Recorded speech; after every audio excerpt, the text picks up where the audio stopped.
selesai. Sebelum kita lanjut pada pembelajaran, Ibu mau tanya dulu, siapa yang tidak hadir hari ini? Suami Hidayat, Bu. Kenapa dia tidak hadir? Tidak ada informasi apapun di saya, Bu. Tidak ada keterangan ya? Iya, Bu. Teman-temannya sekalian, jika ada yang seperti ini lagi, tolong diberitahukan kepada Ibu Guru melalui via WhatsApp atau melalui teman-temannya. Baik, Bu. Semuanya sudah siap untuk belajar? Sudah, Bu. Hari ini kita akan belajar terkait usaha dan energi. Ada yang masih ingat materi minggu lalu? Kita bahas apa? Ya, silakan Anggi. Kita bahas terkait konsep gaya dan perpindahan, Bu. Ya, betul sekali. Jadi Ibu mau tanya dulu. Yang minggu lalu kita bahas terkait konsep gaya dan perpindahan. Ada yang masih ingat apa itu gaya dan apa itu perpindahan? Untuk Ibu Fatmawati, silakan jawab apa itu gaya. Gaya adalah dorongan atau tarikan yang dapat menyebabkan benda bergerak atau berubah bentuk. Sedangkan perpindahan adalah perubahan posisi benda akibat adanya gaya, Bu. Nah, bagus sekali. Nah, konsep-konsep ini menjadi dasar untuk memahami bagaimana usaha dilakukan dan bagaimana energi berperan dalam perubahan tersebut. Nah, sebelum kita masuk pada materi, Ibu mau memperlihatkan gambar ilustrasi yang ada pada slide. Dari gambar tersebut, yang kalian tangkap dan apa yang kalian lihat, orang ini sedang melakukan apa? Sebuah mobil sedang bergerak. Ya, betul sekali. Jadi walaupun kita sudah melakukan berbagai macam gaya agar mobil dapat bergerak dan berpindah tempat, namun terkadang mobil masih tetap diam. Dalam ilmu fisika, fenomena tersebut dianggap tidak melakukan usaha. Kenapa bisa seperti itu? Nah, kita masuk pada materinya. Sebelum kita masuk, kita ketahui dulu tujuan pembelajaran kita pagi hari ini. Yang pertama, peserta didik dapat menganalisis dan menjelaskan contoh aplikasi usaha dan energi dalam kehidupan sehari-hari. Kemudian yang kedua, peserta didik dapat menjelaskan pengertian usaha dan energi serta berbagai bentuk energi. Kemudian yang ketiga, peserta didik dapat menerapkan rumus usaha dan energi dalam perhitungan yang relevan. Kemudian yang terakhir, peserta didik dapat merancang dan melakukan percobaan sederhana untuk mengamati konsep usaha dan energi. Sebelum Ibu lanjut pada materi, kita lanjut pada materi usaha. Ibu mau bertanya, di sini ada yang tahu apa itu usaha? Saya, Bu. Ya, silakan Reski. Usaha atau kerja adalah energi yang disalurkan daya ke sebuah benda sehingga benda tersebut bergerak, Bu. Ya, betul. Jadi dalam ilmu fisika, usaha adalah besarnya gaya F yang bekerja pada suatu benda sehingga benda tersebut mengalami perpindahan.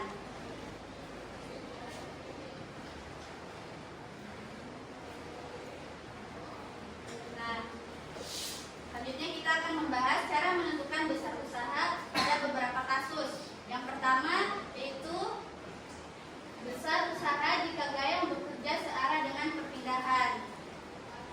Nah, di sini ada contoh gambarnya. Misalnya saat kita mendorong troli di minimarket, gaya yang dilakukan oleh tangan kita sejajar dengan searah perpindahan troli. Untuk peristiwa ini dirumuskan dengan rumus W sama dengan F kali S, di mana W adalah usaha, satuannya joule, F adalah gaya yang bekerja pada benda, satuannya newton, dan S adalah perpindahan, satuannya meter. Kemudian dalam kasus kedua, ada besar usaha jika gaya yang bekerja membentuk sudut dengan arah perpindahan. Contohnya saat kita memindahkan buku dengan bak mobil-mobilan yang ada di lantai. Gaya yang dilakukan oleh tangan kita saat menarik mobil-mobilan akan membentuk sudut terhadap lantai. Maka dapat dirumuskan dengan W sama dengan F cos theta kali S. Kemudian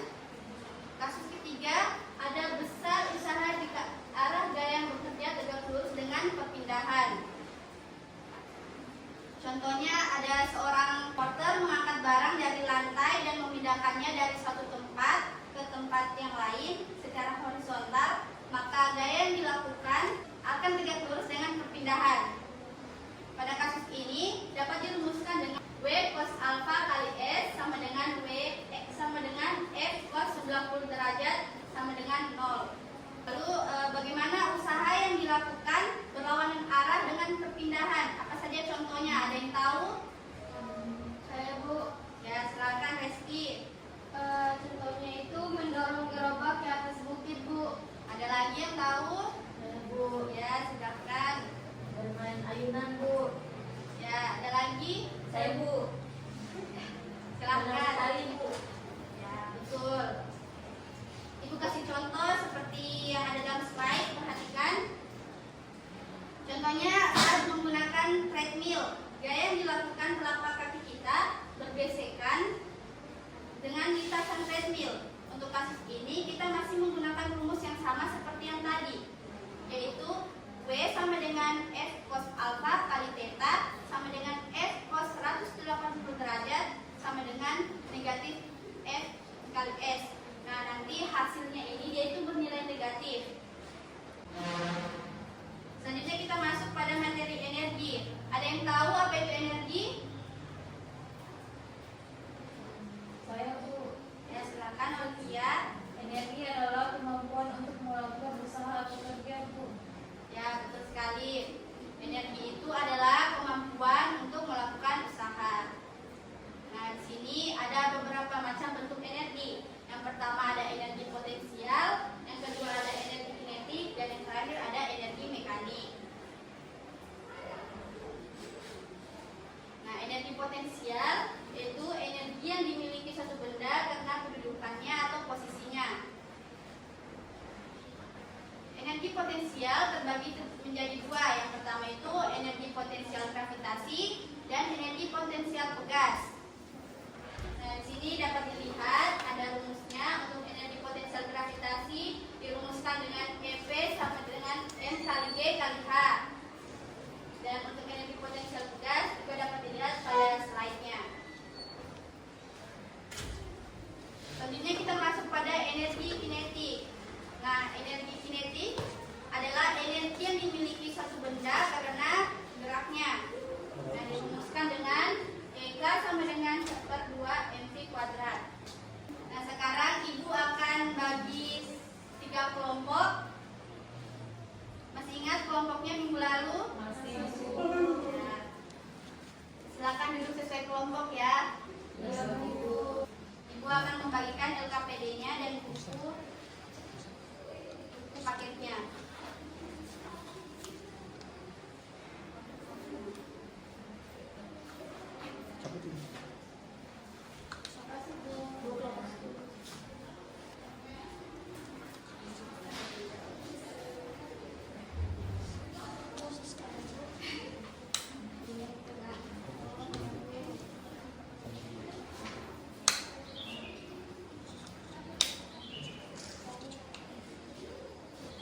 Minggu lalu Ibu suruh bawa laptop, sudah dibawa? Silakan buka aplikasi Pad-nya.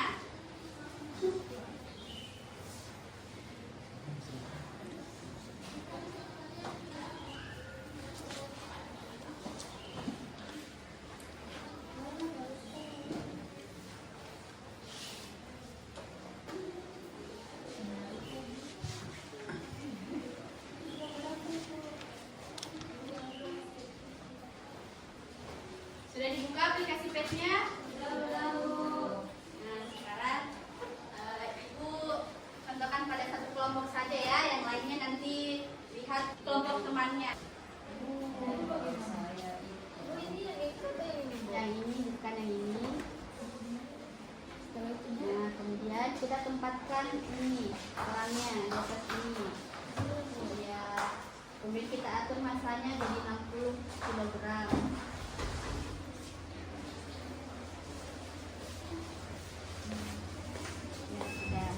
Nah, kita atur masing-masing ketinggiannya. Misalnya di sini 1 meter, 2 meter, 3 meter.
depan mempresentasikan hasil diskusinya. Saya Bu. Ya, silakan kelompok 1. Assalamualaikum warahmatullahi wabarakatuh. Waalaikumsalam warahmatullahi wabarakatuh. Untuk teman-temannya silakan diperhatikan.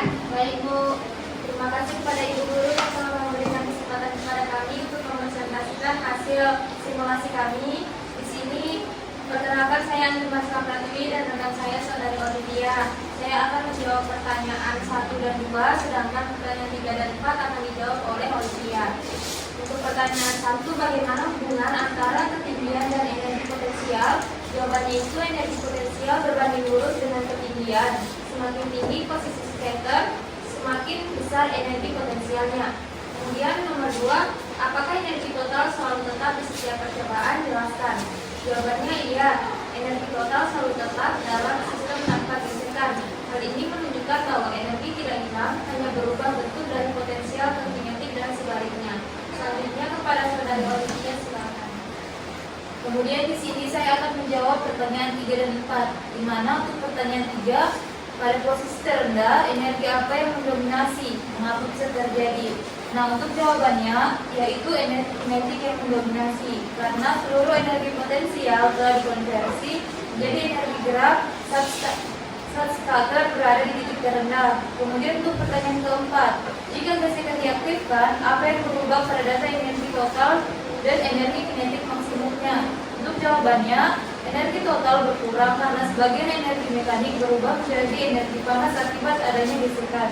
Energi kinetik maksimum juga menurun karena energi tidak sepenuhnya dikonversi dari energi potensial ke energi kinetik. Mungkin itu saja Bu. Untuk kelompok 2 dan 3 silakan ajukan pertanyaan. Saya Bu. Ya, silakan Resti. Baik, Assalamualaikum warahmatullahi wabarakatuh. Waalaikumsalam warahmatullahi wabarakatuh. Saya perwakilan dari kelompok 2 ini mengajukan pertanyaan kepada kelompok 1 yang mana pertanyaannya yaitu jika massa skater tetap 60 kg, berapa besar energi potensial pada ketinggian 2 meter? Terima kasih. Ya. Untuk kelompok 3, Saya Bu. ya silakan. Jelaskan mengapa energi kinetik maksimum selalu sama dengan energi potensial awal saat tanpa gesekan. Terima kasih. Ya. Silakan kelompok 1 dijawab. Baik, terima kasih. Di sini kami akan menjawab dulu pertanyaan dari kelompok 2. Saya akan menuliskan jawabannya, tolong diperhatikan ya. Ya, tolong diperhatikan ya teman-temannya.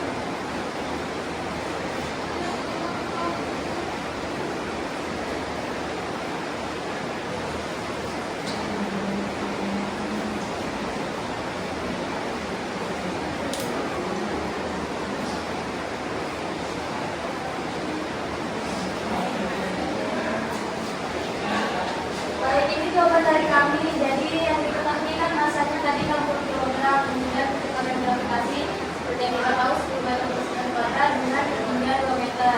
Jadi tinggal dikalikan saja ya teman-teman, 60 dikali 10 dikali 2, hasilnya 1.200 kilo.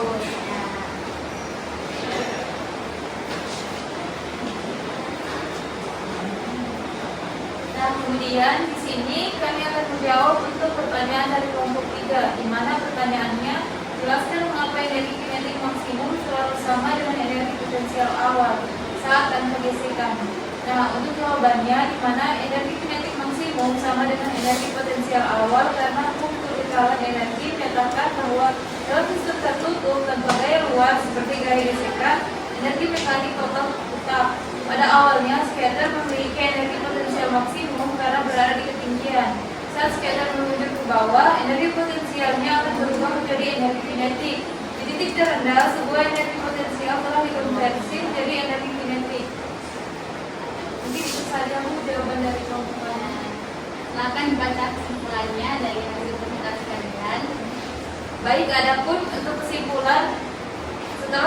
melakukan percobaan tadi, dapat kita simpulkan bersama bahwa berdasarkan hasil percobaan simulasi dengan menggunakan phase simulation, dapat disimpulkan bahwa energi potensial scatter berbanding lurus dengan ketinggian.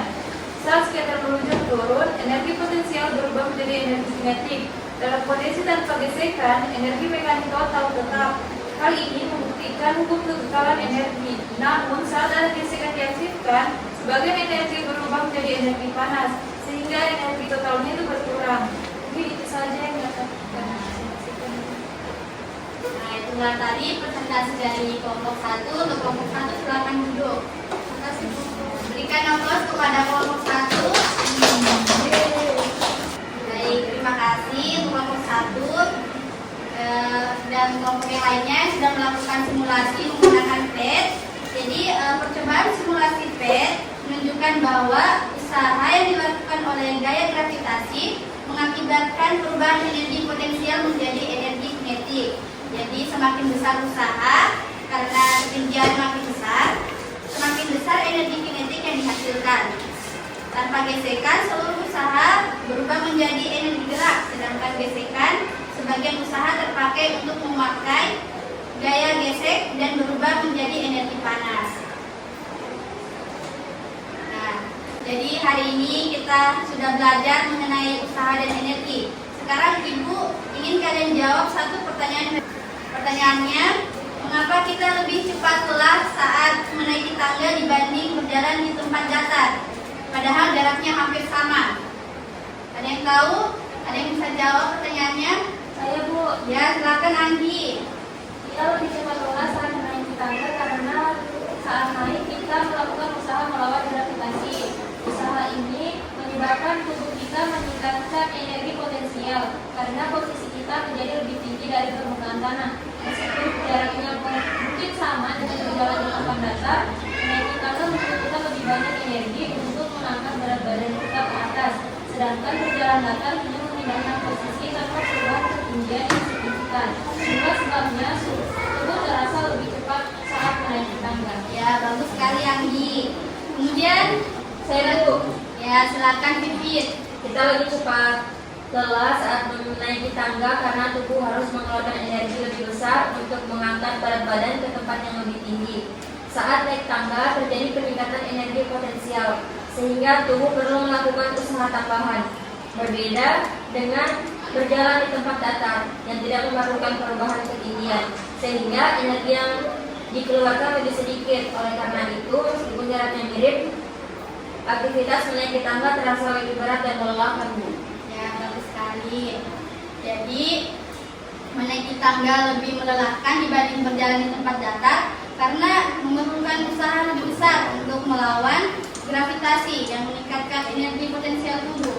Jadi semakin tinggi kita naik, semakin besar energi yang dibutuhkan sehingga tubuh menjadi lebih cepat lelah.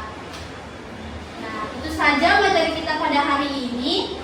Selanjutnya minggu depan kita akan mempelajari terkait materi daya. Untuk tugas kalian di rumah silakan buat ringkasan terkait materi daya. Minggu depan Ibu akan tanya satu persatu. Nah, sebelum kita akhiri, untuk ketua kelasnya silakan dipimpin doa agar pelajaran yang kita dapatkan hari ini dapat dipahami. Ya, silakan ketua kelasnya. Baik, untuk mengakhiri pelajaran pada hari ini, mari kita berdoa menurut agama dan kepercayaan masing-masing. Doa dimulai. Doa selesai. Ya, terima kasih anak-anak atas perhatiannya. Ibu akhiri. Assalamualaikum warahmatullahi wabarakatuh. Waalaikumsalam warahmatullahi wabarakatuh. Terima kasih Bu. Terima kasih